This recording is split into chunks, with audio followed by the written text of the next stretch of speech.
You're entering Corsi Nation. This is Dr. Jerome Corsi, and we have Mike McCormick back with us as a guest today. Mike, how are you? Good, Jerry. Good to see you again. Thanks for having me back. My pleasure. And we're reviewing. We've done a number of shows with Mike on his current book, and his current book is about Joe Biden. I'll pull it from the shelf.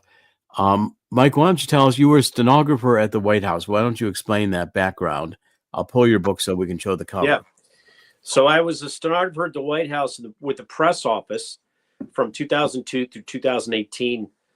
So I worked with three presidents, President Bush, President Obama, and President Trump for a year. And I got a chance to see how the press operates behind the scenes. My job was to be present when the president or the vice president spoke to the press, make a recording of it, and then type that into the official White House transcript, so that if there was a discrepancy between what was said by the press, the White House had their version. So that was me. I spent a lot of time in the White House, West Wing, traveled on Air Force One, traveled on Air Force Two, around the world. When I was there with Obama, I spent 6 years working specifically for Joe Biden, traveled with him to China, to Russia, to Ukraine, and now understand the depth of corruption.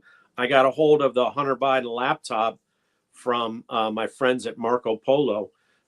Garrett Ziegler gave that to me a couple of years ago, and I started writing the Substack that I create, Midnight in the Laptop of Good and Evil, based on what I find in there, and that's where the book comes out of.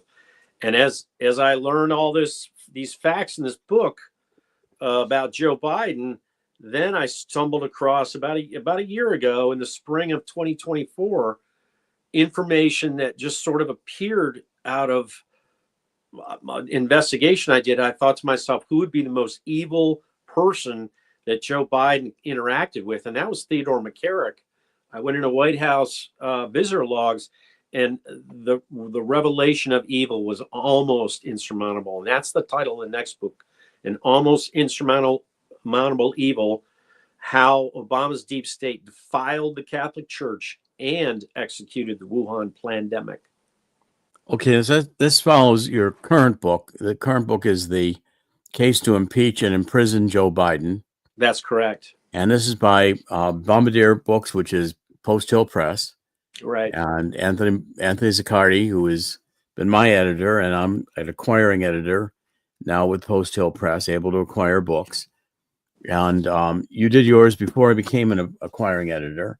Yeah. And so I'm not an acquiring editor of this book, although I would have been had I had the opportunity. And your new book on the specifics of the corruption that came to the Catholic Church from the Biden-Obama administration. And I think Obama was still calling the shots when Biden was the president. I don't have really much doubt about that. I think Obama has always been in charge. And this is his third term, as it were. So we're going to cover this today, and specifically we're going to preview your new book. Good. Now, you've had two your Substack, right, which is Midnight in the Laptop of Good and Evil. And Chris, if you can show the one on the Mike's podcast on the two popes, more CIA-fueled Hollywood evil for all to see. That's right. Yeah.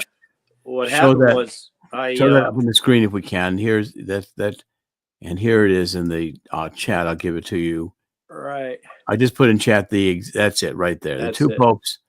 Okay, more CIA-fueled Hollywood evil for all to see. We're gonna go through this in some detail because our last show we talked about Conclave, that movie that just came out a couple of months ago, and is now probably heading for an Academy Award nomination. It won a Golden Globe.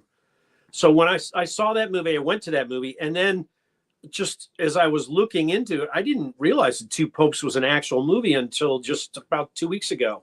Stumbled across that on a Netflix viewer and said, wait a minute, what is that going to be about? And when I saw that, this is when the real evil of Hollywood and the CIA operations within Hollywood came visibly apparent. because again, this the messaging of the conclave, for those who haven't seen the film, is that and the Pope dies, and there's this conclave to select a new Pope, and the Pope they select happens to be this Pope, candidate, a cardinal who shows up from nowhere, and he gets ultimately selected to be the Pope, and he ends up being a hermaphrodite. He's got male genitalia, but the internal organs of a female, and this is celebrated in the movie as the high point of the Catholic Church to have a hermaphrodite Pope, which is kind of the wet dream of this New World Order sexual perversion, which is separating gender from sex. And the idea is if you can merge male and female in one, the ancient idea of a hermaphrodite, which is typically male genitalia and female organs, then you've reached the epitome. You resolve the dichotomy of male female by merging them into one new synthetic entity. The Hegelian dialectic. You've got thesis male, antithesis female, and synthesis hermaphrodite. And now we're all happy. We're all in heaven. We've resolved the dichotomies. We've come to a new level.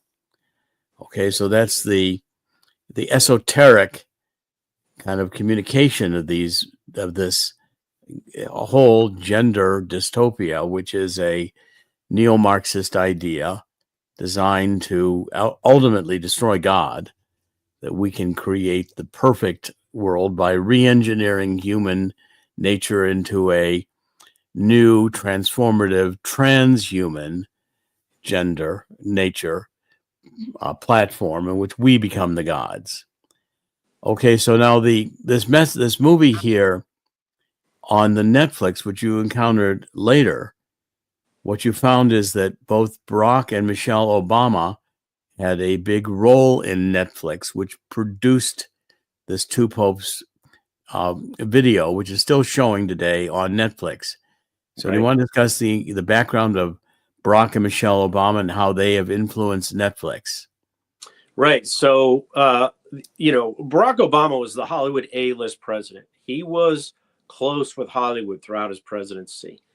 And what was interesting to me, actually, whenever he went to California, Michelle rarely went with him. Even though she loved California, he went out there by himself without her. So I think there was stuff in California that he liked to do that didn't include her. And I personally think that's why she did not have a great desire to return to the White House. So that said, they started, and when they did get out to continue this sort of public presentation of themselves as a married couple who gets along with each other and produces fantastic democratic policies, they started a production company, and that became part of Netflix. Also, one of their chief operatives, Obama's chief operative, Susan Rice, was named to the board of Netflix. I heard that from someone on my Substack chat. So there's a lot of Obama connections into Hollywood. And this Netflix, when I saw this show, I was like, wait a minute. They made that show while they were working on that show. 2017 is when they started writing it. And then they finished it in 2019. It was premiered. That's when the Obamas were in there. So they had a lot of say, I believe, behind the scenes in what was done with his two popes. And so the Two Popes, to me, is Hollywood's CIA cover story of the Obama administration's operation to install Pope Francis into the Vatican. Well, now specifically, I think Barack, had his own extracurricular sexual activities going on in Hollywood, which were probably not of a bisexual nature. That's what I think too. And Michelle may not have wanted to participate in those. I don't know that for a fact. I'm just speculating. And they created a production company called Higher Ground Productions. Of course, we're going to go to a new level here. This is, we're going to leave behind this old Christianity and this nonsense about God and sky fairies and all the rest. We're going to go to a higher level here. and they entered into a multi-year deal with Netflix in 2018 to produce a variety of content, including scripted and unscripted series, documentaries, feature films. And the production deal was described as the Obama's deal with Netflix was aimed at producing content that promotes empathy and understanding, touching on issues like race, class, democracy, and civil rights. Their company, Higher Ground Productions, was created specifically for this partnership. Okay, so you've got here a whole idea that you've got, this is New Age. This is, this is your basic critical thinking. This is your woke.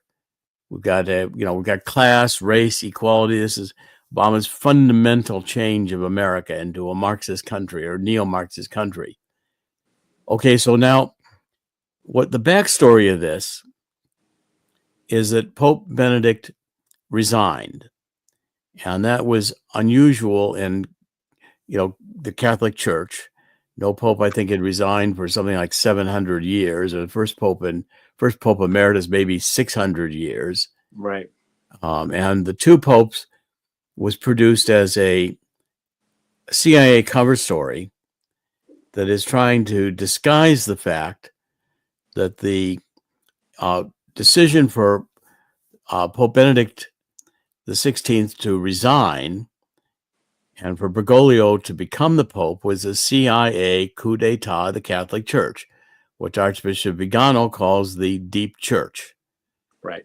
Deep Church having a coup d'etat to replace Benedict, who was a more traditional Pope, believed in traditional Catholic theology, with Bergoglio, whose aim was to bring Vatican II, which had started in 1962, full circle into being the more progressive church. In other words, the LGBT church. Right. And so therefore, the two popes introduced this fantasy that Pope Benedict had become friends with Bergoglio before the resignation. Now, I mean, is it the case that Benedict and Bergoglio, Jorge Bergoglio of Argentina, who became Pope Francis, were they great friends prior to the resignation? No. And, it's interesting in the movie, to the two popes, it starts off with Bergoglio was the second behind when Benedict was voted in 2005, I believe. Bergoglio was the second guy behind him. So there was a rivalry there, and the movie begins with that conclave and the rivalry and how Benedict wins that vote and then becomes the Pope, and then realizes a few years later he's too old, he's tired. There's been some scandals in the Vatican. It's time for him to consider who is Bergoglio and why is he so popular. And so they have this series of conversations at the summer home, Benedict's summer home in Rome, not in the Vatican, but at the summer home. Right. So Pope Benedict the 16th died in December 31st, 2022. Yeah, just about 2 years ago. About 2 years ago. And his full name was Joseph Ratzinger, who's German. Ratzinger.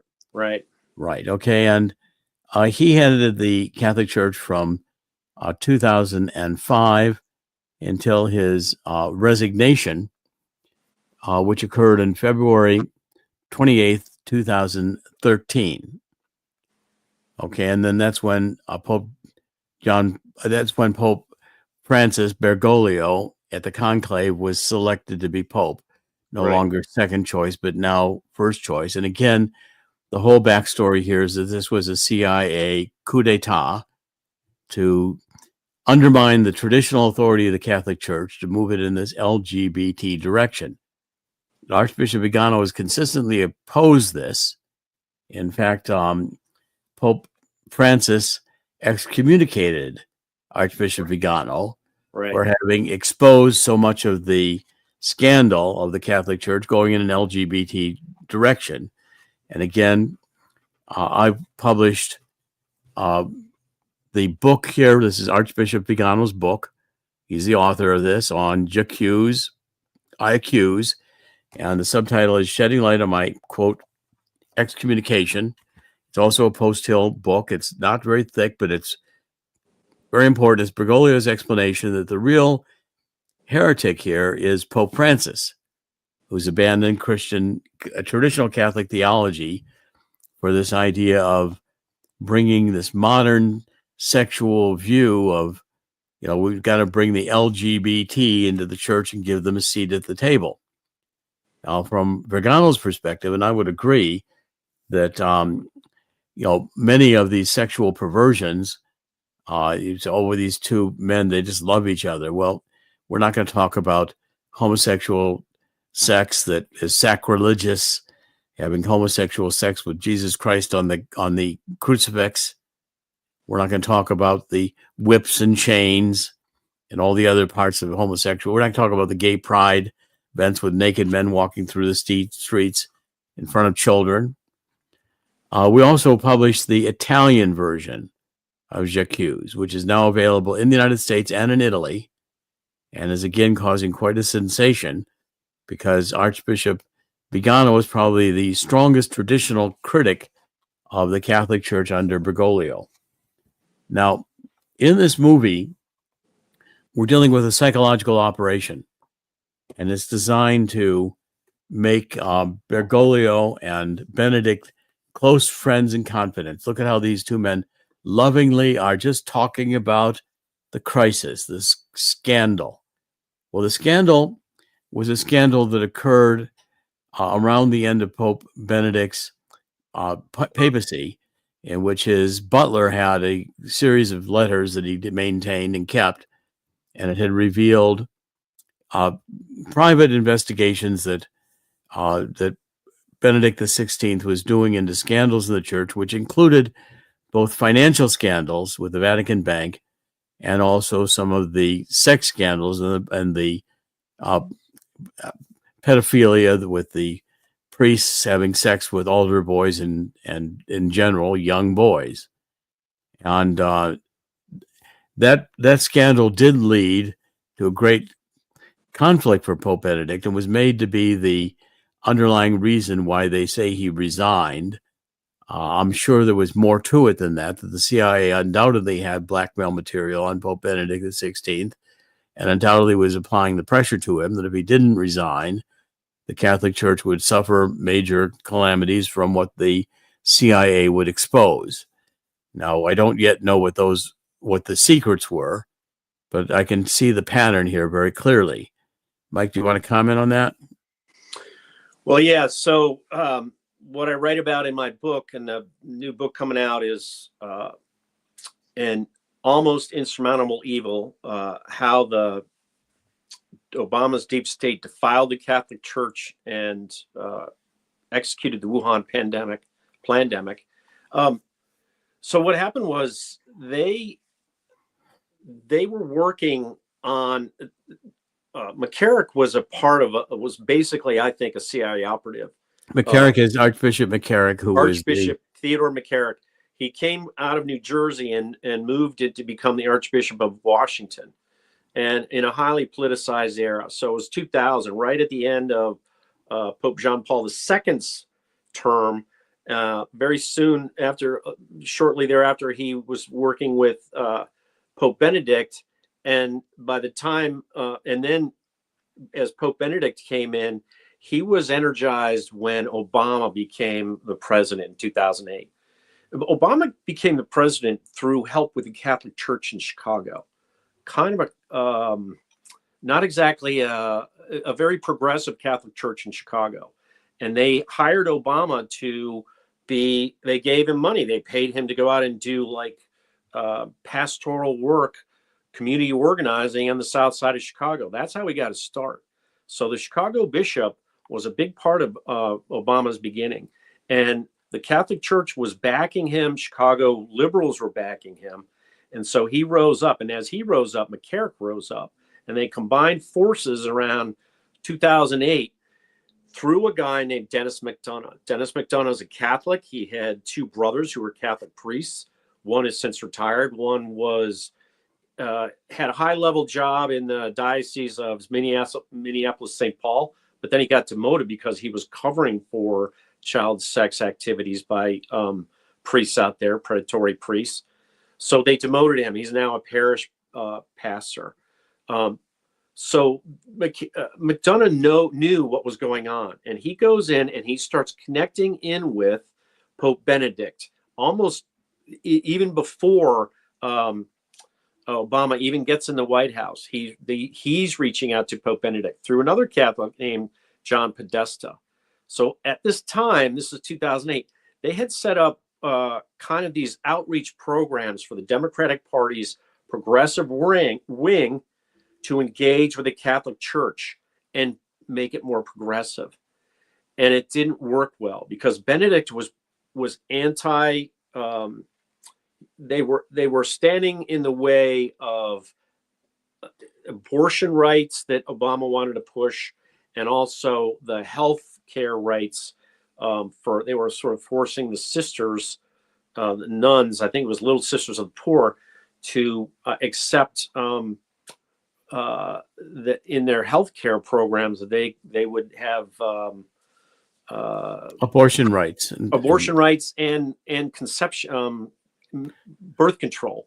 Birth control was part of what they were supposed to do, and so they were like, well, we don't want to do that. So they actually fought that and won it in the Supreme Court eventually in 2020. But during this process, who won that? There's Little Sisters of the Poor won that case. Yes. So they said, the Supreme Court said, nope, you can't force these sisters to have healthcare plans that don't reflect their religious beliefs. So they moved the Obama administration, McDonough, and so he started having all these meetings with McCarrick in the White House. And that's what I document in the book. And it becomes very obvious that they want to get rid of Benedict, and then he's gone. And he announces his resignation. So what the movie The Two Popes is the CIA's excuse, their version of events.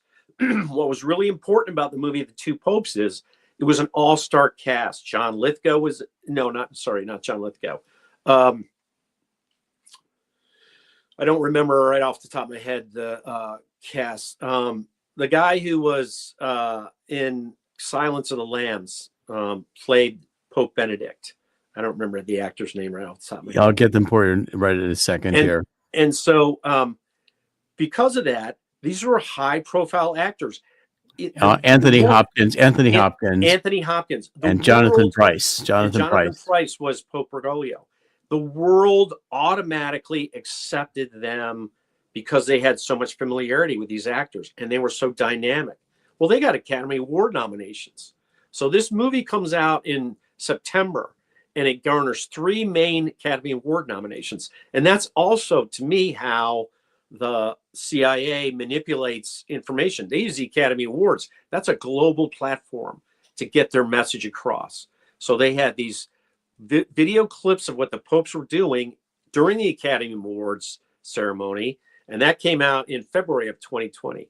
So this is all a very succinct operation done by the CIA and the Obama people in 2019, 2020 to move Trump out of the way. They wanted to use this movie to.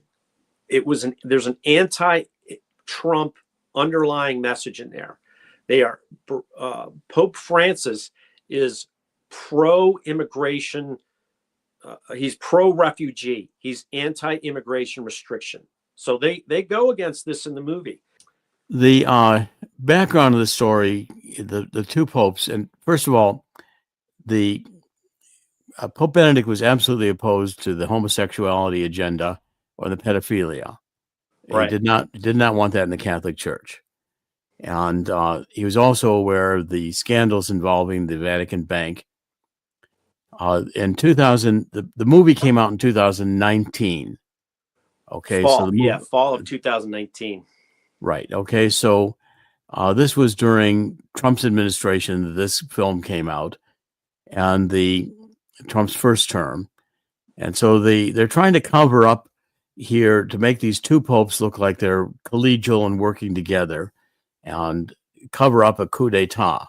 That's right. Now the coup d'etat that was really what the real incident here is that after Bergoglio took over and became Pope, Bergoglio fostered a plan by McCarrick, who was working with the Biden White House, to, in Honduras, make a deal with the corrupt president of Honduras to allow the smuggling of drugs and the sex trade to go on, including the underage child sex trade, right, openly. And this was a deal that was put together by McCarrick.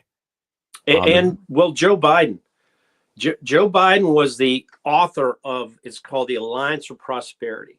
So basically what happened was Bergoglio gets installed as Pope Francis in March of 2013. And all of a sudden in the following year, Obama goes to the Vatican in March of 2014. And as he's in the Vatican, all of a sudden these kids start showing up on the southern border, unaccompanied minors.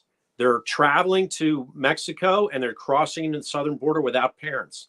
Most of them are 16, 15, boys and girls. There's a lot of abuse on them because the cartels are the ones that are basically taking them in on this journey. But there's young kids in this group. 60,000 kids show up over the course of that year. And it becomes the unaccompanied minor crisis, gets to the headlines in June of 2014. McCarrick is doing a lot of back and forth with the White House, and Biden becomes the point man for this. And he starts having meetings with these, there's Central American countries. There's three in this, they call them the Northern Triangle countries, El Salvador, Guatemala, and Honduras. Well, the guy who's in charge of Honduras is a cartel-affiliated drug smuggler named Juan Orlando Hernandez. He's now in prison. Joe Biden had him arrested in prison for doing what Joe Biden was letting him do while he was vice president.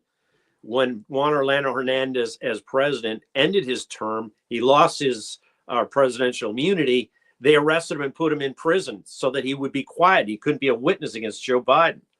So that's the deep, dark background of Honduras politics. Juan Orlando Hernandez was aligned with the Sinaloa cartel. They were smuggling drugs into America, cocaine into America by the ton in 2014 through 2022. They started it in 2002. They installed this guy in the winter of 2013, just about the same time as they installed Pope Francis. So they were doing the Pope Francis installation in 2013 by the CIA, the Juan Orlando Hernandez installation. This was all part of a large program, and they wanted to liberalize immigration, and that's what they did. So where do all these kids come from? Who tells these kids, hey, you guys should go to America? 60,000 of them. Was it the CIA? Was it the church? Or was it, the cartels that told them to do this? Because all these kids start showing up. And what was the motivating factor? So these are the questions that aren't answered. No one ever asked these questions. The press never did. So what Biden did was he just started throwing money at the problem. He invited Juan Orlando Hernandez into the White House, the presidents of the other Northern Triangle countries into the White House in July of 2014. And weeks later, who goes into the White House to do a bunch of meetings with Dennis McDonough? Theodore McCarrick, Cardinal Theodore McCarrick.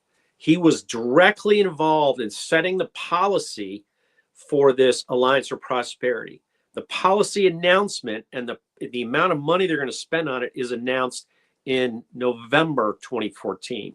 It's voted on by the Congress and it's passed through. It's voted on by a Congress that was a lame duck Congress because at the time, the Democrats still had power in the Senate. In 2014, the power flipped back to the Republicans. So this was a Joe Biden, Barack Obama, Democratic Party, progressive manipulation of our politics to liberalize immigration, and they used the Catholic Church as a tool in their policy program. And that's what Pope Francis allowed. He was part of that. Okay, now let's get into the more detail of the movie. So this is this VatiLeaks, the scandal about Vatican leaks, began in 2012. Okay, and it was involved with the one of the personal secretaries of Pope Benedict had kept letters and other papers from Pope Benedict that he should have destroyed. He was asked to destroy, and they were turned over to a journalist, a guy named Nuzzi, who published these. And a lot of the letters were from Archbishop Vigano. Archbishop Vigano had exposed the corruption that was plaguing the Holy See, including the pedophilia scandal, the scandal of McCarrick. McCarrick was not only having sex with underage boys, he was having sex with seminarians who he would lure into his bed on certain outings that he would invite the seminarians to. And eventually, McCarrick was defrocked. He was laicized, as they say, and removed of his, no longer a priest, but not excommunicated. And so, therefore, you've got a situation in which now McCarrick is completely identified with the sex scandal in the Catholic Church, the homosexual pedophilia sex scandal in the Catholic Church. And McCarrick, through the Biden administration, until he was defrocked, was a very, very influential figure. Okay, he'd been Archbishop of New York. He'd been an Archbishop of Washington. He had access to raising a lot of money. Okay, but he resigned in 2006. Pope Benedict XVI accepted his resignation as Archbishop of Washington. He had to do that at age 75. That's a standard rule of the Vatican and the curate. Yes, but he was not, when he was defrocked years later. When was he defrocked? Yes, he was defrocked in 2019. 2019. Yeah, officially. Right. He was defrocked in 2018, and he protested it, but then his protest was dissuaded in 2019. Final February 16, 2019, he had been laicized, which means he'd been removed as being a priest. Yeah. Okay, and so this movie's coming out in 2019. You've had McCarrick, who's been exposed as the scandal. McCarrick has been at the center of this Biden pedophilia scandal and, cocaine smuggling scandal with Honduras. And all secret. No one knows about it. No one's talked about it. You know, the White House press corps did nothing about it. They just accepted it and, passed on the information. Oh, yeah, we're going to help these poor countries down there. And they didn't even look at what was going on with the drug smuggling. It was, it wasn't until it wasn't until President Trump came in that the Honduran drug smuggling was exposed. He exposed it. And so that's when, and that was in 2018, he exposed it by arresting the brother of the president, Juan Orlando Hernandez's brother. So he gets arrested in 2018. And then they have a trial for him in 2019. So this Pope story comes out as Tony Hernandez is going to trial in October of 2019. So there's more cover up there for this, the black eye, the dirty deals that Obama and Biden had done that included the Vatican are getting covered up by this Two Popes movie at the release time of it. Yeah, the movie is supposed to be about the time of the WikiLeaks scandal. And what's happening is that the two popes are meeting at Castle Gandolfo, which is the summer home. Yeah, that's the summer home of the popes in Rome, right outside of the Vatican, about 45 minutes outside of Rome. It's a beautiful place, which is a summer retreat. And Bergoglio is also has submitted his resignation to be Archbishop in Buenos Aires, another complicated story, and the Vatican has not accepted it. And so the two of them, the context is that Pope Benedict is trying to encourage Bergoglio to go ahead and resign. And he's also saying, well, I'm thinking about no longer being Pope. I'm thinking about resigning as Pope. And so therefore it's supposed to be this this friendly conversation between the two, which would make the transition one that was necessary because of outside forces. When in fact, the truth was that, I'm sure Benedict XVI was being blackmailed. I'm sure he was being forced to resign or else face other dire consequences. Bergoglio was being promoted by the CIA and other deep church factions in order to take over the church, to push it in an LGBT direction.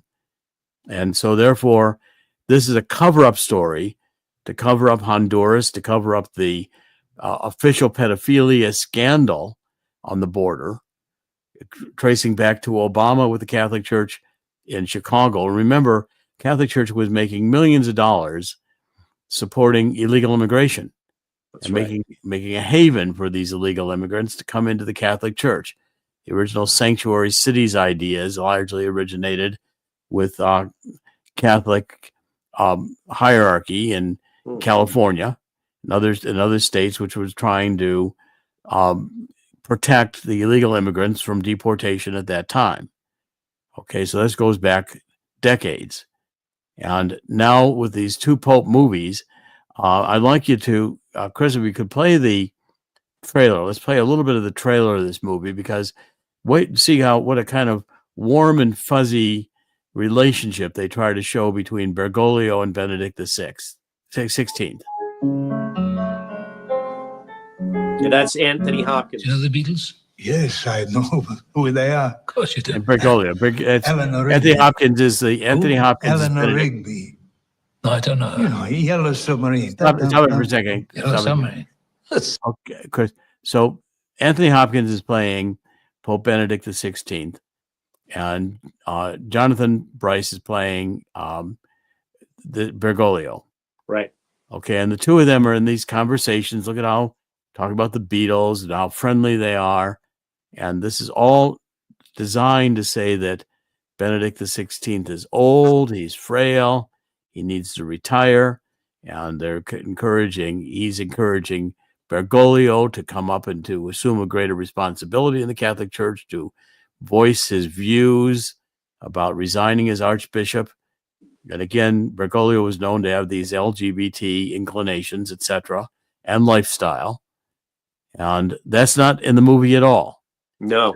He talks about tango dancing in the movie. They have a sort of a portion where he was as a young. They show a lot of his life in Buenos Aires as a young man, deciding to be the Pope, deciding to join the priesthood.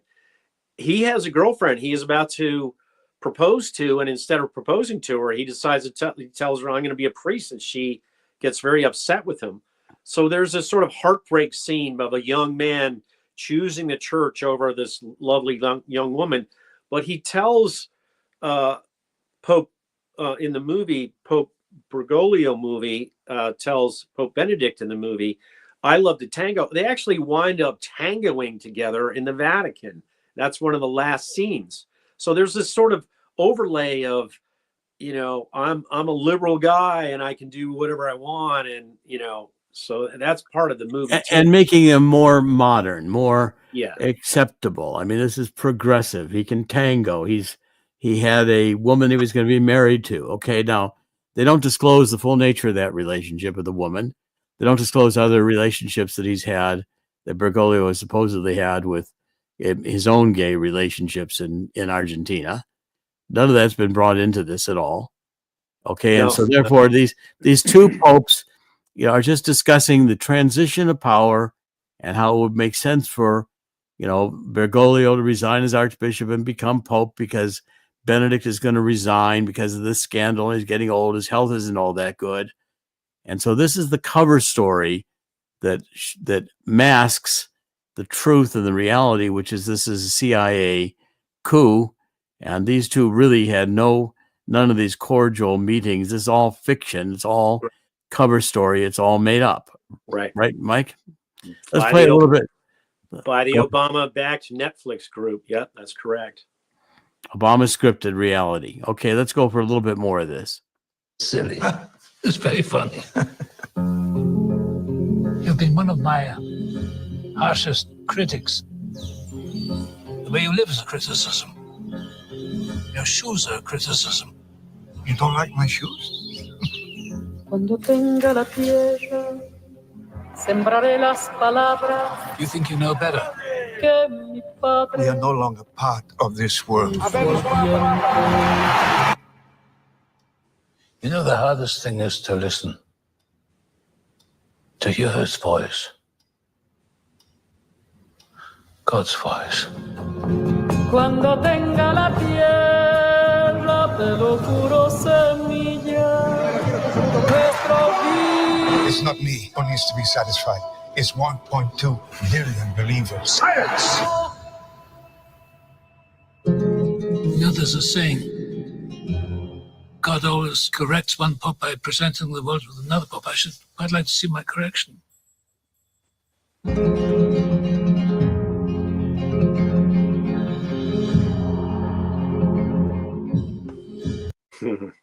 Okay, so the whole theme of this is the Argentinian, the tango, they do reveal that Bergoglio supported the generals when the generals were killing students in the university. So the Bergoglio story is very complex in Argentina.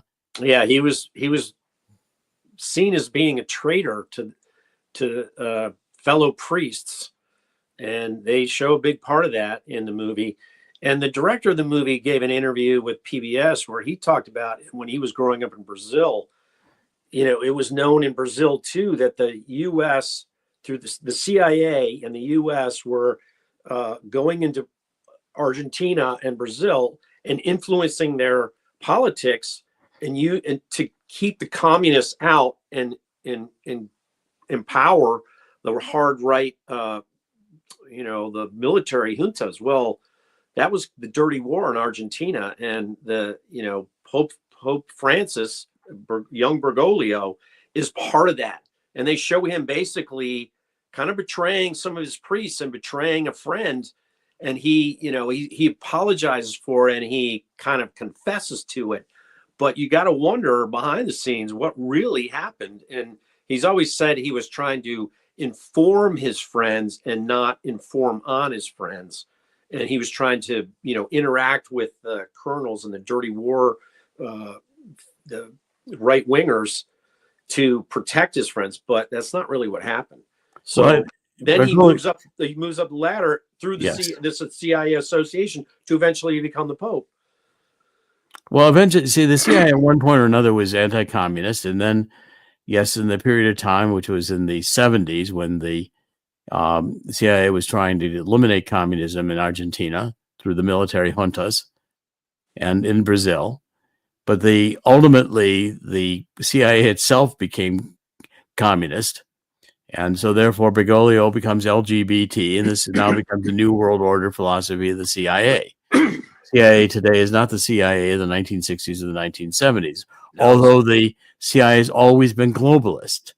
It's always wanted to have a global government. It's just that they abandoned the anti-communism and started embracing communism as a force to change traditional belief in God, to change American democracy. They decided that ultimately our freedoms were the biggest barrier to achieving their new world order globalism. Right. And so therefore, Bergoglio became useful to the CIA both during the junta, and then they switched around, and when it comes down time to be LGBT, Bergoglio's their guy again. Right. He's morality laundering. They use him for morality laundering. That they get 1.2 billion Catholics around the world to listen to the Pope, and he's telling them, "Oh, I like what Obama does. Obama's view on the environment is correct. Obama's view on, restricting the Catholic Church in China is correct. This is all globalist stuff. The unlimited immigration. We're going to let refugees roam the world without borders. That's what Bergoglio, Pope Francis, and Obama wanted. And they wanted to do it in America because they wanted to replace American voters with refugee Democrat voters.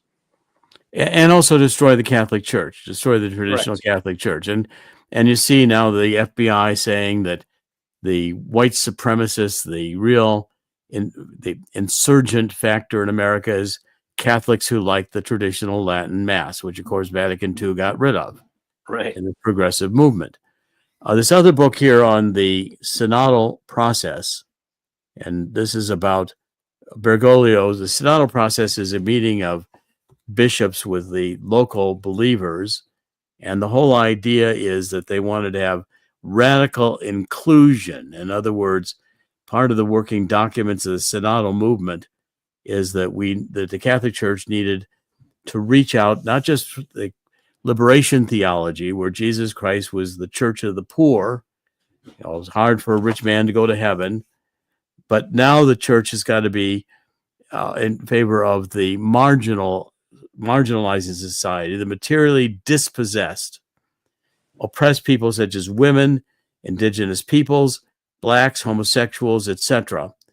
And so therefore the church was supposed to find a place at the table for all of these minorities and include the homosexuals, include all, okay, do we include then pedophilia? Do we include bestiality? Do we include necrophilia? Do we include snuff films? Yeah. Or where do you draw the line? Of course, if all these are just sexual choices, and then one's as good as the other, then Satan can have a chair at the table, because Satan's got a religion too. And so you start preaching the inclusive ecumenical movement. We're going to accept the Hindus. We're going to accept, all these religions. It's all kumbaya. It's just believe in God. As long as we are not hating, we're going to, what was the line that was in the movie? We don't want to build fences. We want to build dialogue. Bridges, not fences. Bridges, not walls. I like a man who builds bridges, not walls. That's what Pope Francis said about when in 2016, when he was flying back from Mexico. They actually, as part of the Obama anti-Trump program, they used Pope Francis. He went to Mexico in February of 2016. And he did a mass on the border in El Paso, Texas, and he basically blessed he looked across the border and blessed the customs enforcement people, the border protection people. And then on the flight home, one of the journalists asked him, what do you think about such and such? He said, I like a person. And I think they were asking about Trump. He said, I like somebody who builds bridges, not walls. And he questioned his religion. And Trump came back and hit him pretty hard. He said, hey, look, I'm a Christian guy. That Pope has no right to question my religion. And the Vatican had to walk that statement back by the Pope the very next day. But he was clearly a tool for the Obama-Biden operation to get rid of Trump. That was in 2016. So in the J'accuse, there's a first statement by Vigano. He's talking about the excommunication. He says, I regard the accusations against me as an honor. I believe that the very wording of the charges confirms the theses that I have repeatedly defended in my various addresses. It is no coincidence that the accusation against me concerns the questioning of the legitimacy of Jorge Murillo Bergoglio and the rejection of Vatican II. The council represents the ideological, theological, moral, and liturgical cancer of which the Bergoglian, quote, synodal church, synods, end quote, is the necessary metastasis. And the next paragraph is necessary for the episcopate, the clergy, the people of God to seriously ask themselves whether it is consistent with the profession of the Catholic faith to passively witness the systematic destruction of the church by its leaders, just as other subversives are destroying civil society. Globalism calls for ethnic substitution. Bergoglio promotes uncontrolled immigration and calls for the integration of cultures and religions. Globalism supports the LGBTQ plus ideology. Bergoglio authorizes the blessing of same-sex couples and imposes on the faithful the acceptance of homosexuality while covering up the scandals of his proteges and promoting them to the highest positions of responsibility. Globalism imposes the green agenda. Bergoglio worships the idol of the Pachamama, writes delirious encyclicals about the environment, supports the UN's Agenda 2030, and attacks those who question the theory of man-made global warming. He goes beyond his role in matters that strictly pertain to science, but always and only in one direction, a direction that is diametrically opposed to what the Church has always taught. He has mandated the use of experimental gene serums, which caused very serious damage, death, and sterility, calling them, quote, an act of love, end quote, in exchange for funding from pharmaceutical companies, and philanthropic foundations. His total alignment with the Davos religion is scandalous. Whenever governments at the service of the World Economic Forum have introduced or extended abortion, promoted vice, legitimized homosexual unions or gender transition, encouraged euthanasia, and tolerated the persecution of Catholics, not a word has been spent in the defense of the faith or morals that are threatened or in support of the civil battles of so many Catholics who have been abandoned by the Vatican and the bishops. Not a word about the persecuted Catholics in China, the complicity of the Holy See, which considers Beijing's billions more important than the lives and freedoms of Chinese who are faithful to the Roman Church. In the synodal church presided over by Bergoglio, no schism is recognized among the German episcopate or among the government-controlled bishops who have been consecrated in China without the mandate of Rome, because their action is consistent with the destruction of the church and therefore must be concealed, minimized, tolerated, and fully encouraged. In the 11 years of pontificate, Catholic Church has been humiliated and directed above all because of the scandals and corruptions of the leaders of the hierarchy, which have been totally ignored, even as the most ruthless Vatican authoritarianism raged against faithful priests and religious, small communities of traditional nuns, and communities tied to the Latin Mass. Okay, so I think that's a very clear statement by Archbishop Vigano, calling out what Bergoglio and Obama have done in the deep church to destroy the Catholic Church, just as the deep state has worked to destroy the Constitution and our freedoms. And Biden is the epitome of that. And under Biden's administration, where McCarrick openly positioned to get homosexuality, pedophilia, child sex trade, and drugs entered into the United States through Honduras and the southern border. Right. Yeah, there are rape trees along the southern border because of what Theodore McCarrick, Pope Francis, Dennis McDonough, Joe Biden, and Barack Obama did with the Alliance for Prosperity from 2014 to 2016. It's absolutely, they put cartel devils in alignment with the Catholic Church, and that is, they're not working for God. That's what the Pope is supposed to be working for the brethren, the believers of Christ. He's not. He's working for the CIA. This is a travesty, and this has to be understood by 1.2 billion Catholics around the world. It's going to take a lot of work to get this word out, but I think it's going to happen. People are really starting to wake up to, there's a spiritual awakening going on in the world for a lot of different reasons, in a lot of different ways. And I hope this can be part of it. Well, we have a clip to end this with one incident in which Pope Francis, Bergoglio, and Pope Benedict XVI were together in the Vatican and prominently seated in the audience as McCarrick before he was laicized. Right. And I think let's show this one clip if we can, because again, it's not accidental that Bergoglio is highlighting McCarrick in an appearance of Pope Benedict XVI together with Pope Francis early on in Pope Francis's papacy. So let's play this clip. If we can enlarge it, there we go. There's Pope Francis and Pope Benedict together. Pope Benedict, of course, is the one with the white hair. That's very rare that they did that. And there's Yes. McCarrick sitting There's right McCarrick. there. He's in the first row right there on the right.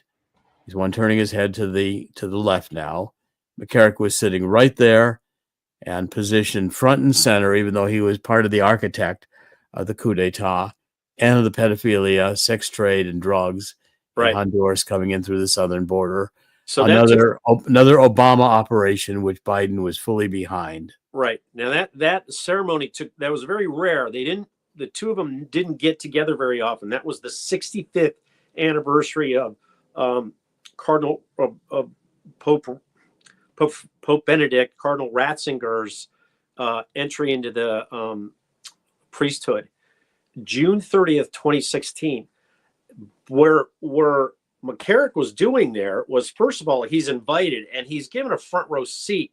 And they knew where he was going to sit, and they knew where the videos were going to be taken from. So they put him in a position of prominence. He's in this video clip. This is by the Wall Street Journal.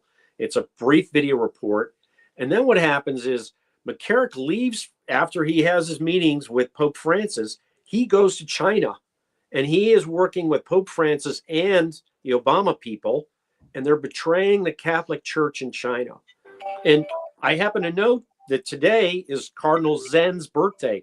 Cardinal Zen is one of the chief.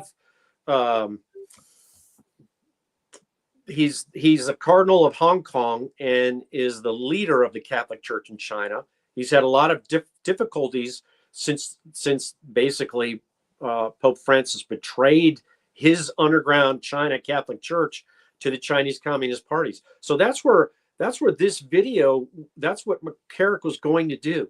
McCarrick went to China 8 times over the course of his career. So and in 2000, President Bush nominated McCarrick and said, we want him to be the #1 contact between the Vatican and China on behalf of the United States. So they had a lot of deep state operations with McCarrick into China. And one of the places he stayed when he was in China was in a seminary. And that's his background, is molesting seminarians. So it just seems to me the whole thing was rotten and dirty and dark. They put McCarrick over there in a seminary in Beijing, and who knows what if he took advantage of that, if they set him up in like a honeypot situation there, and they just used him to destroy the Catholic Church in China, because that's what they've done. Well, you notice in this clip, which of course legitimates McCarrick's role in the Vatican and is a prelude to him going to China, Pope Benedict XVI is not wearing the papal cap. So he's no longer supposedly Pope. Now, again, I think in Catholic theology and in Catholic, the whole tradition of how this transfer went, I think we can question whether Pope Benedict was actually Pope at that time and Pope Francis an illegitimate Pope, which is what Archbishop Vigano is arguing today. And so therefore this illegitimacy of the papacy, this coup d'etat, is one that, you can begin to question Biden's role in the 2020 election, which will soon be examined as having been stolen. Right. And one last thing I'll say about this. So the Two Popes movie comes out. It gets nominated for the Academy Awards. The Academy Awards that year is in 2020, the middle of February 2020. That's right when the Wuhan virus is rolling out. People are just starting to get traction with awareness of the Wuhan virus when the Academy Awards hits. Nobody's wearing face masks. They have their big ceremony, and they're showing all these pro-Pope things. A month after the Academy Awards hits, the Pope is in the Vatican, and he tells Catholics around the world for the first time in 500 years, the health concerns are so serious with this pandemic, don't go to church. He dissuades them from going to church from a special speech that he gives in St. Peter's Square. It's an empty St. Peter's Square. He basically betrays the church. Jesus Christ died on the cross for his beliefs. Every apostle that followed Jesus Christ was martyred for his beliefs. But Pope Francis said, there's a sickness out there, don't go to church, don't worship. And they shut down the churches. And the Catholic Church has yet to recover its strength. I was at a ceremony at a church this summer, and the pastor said, You guys started watching church on television and you never came back to church. I went to that same church for Christmas Mass at 10 o'clock on Christmas Eve. There was about 50 people in the church. There should have been 300. The church attendance has dropped dramatically since Pope Francis did that. And it was done in accordance with what the globalists want, with what Obama Biden wanted to do. And that's the second part of my book. That's the Wuhan pandemic. And Pope Francis played a significant role in that too. Okay, well, we're going to wrap up here, and we've covered a lot of ground today.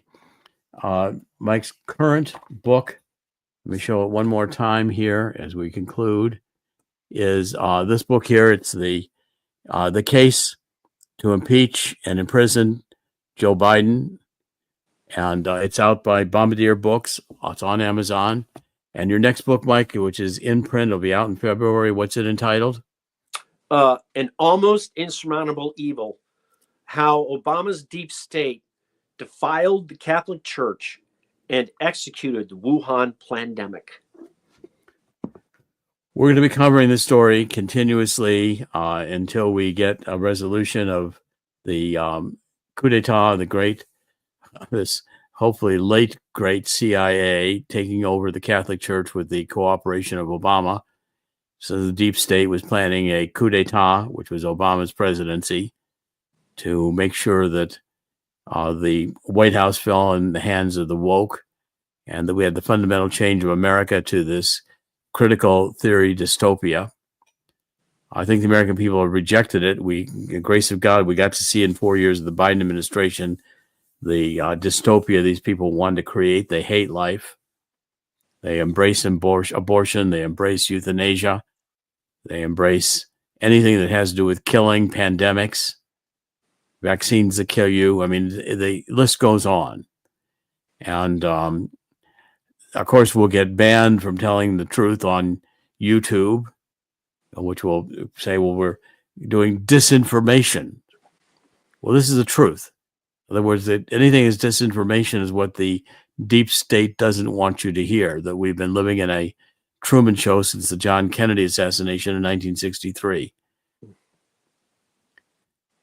Any last comments here, Mike, before we sign off?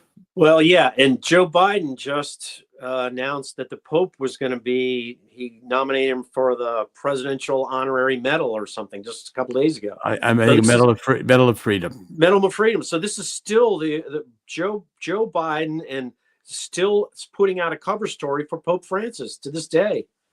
Supporting abortion, which, of course, how can a Catholic that supports abortion be welcome at the sacraments, let alone celebrated in the Vatican? In the end, God always wins. God's going to win here too. And I encourage us all to embrace the spirit of 2 Chronicles 7:14, getting down on our knees and asking God to forgive us for letting Satan rule to the extent Satan has ruled. And we need to do now accept our responsibility for allowing this to have happened. God will hear our prayer and heal our land. That's what we're advised in 2 Chronicles 7:14. It's Dr. Jerome Corsi, and our guest today has been Mike McCormick, and we'll have Mike back when his new book appears in February. Once more, Mike, the title of the new book? An Almost Insurmountable Evil: How Obama's Deep State Defiled the Catholic Church and Executed the Wuhan Pandemic.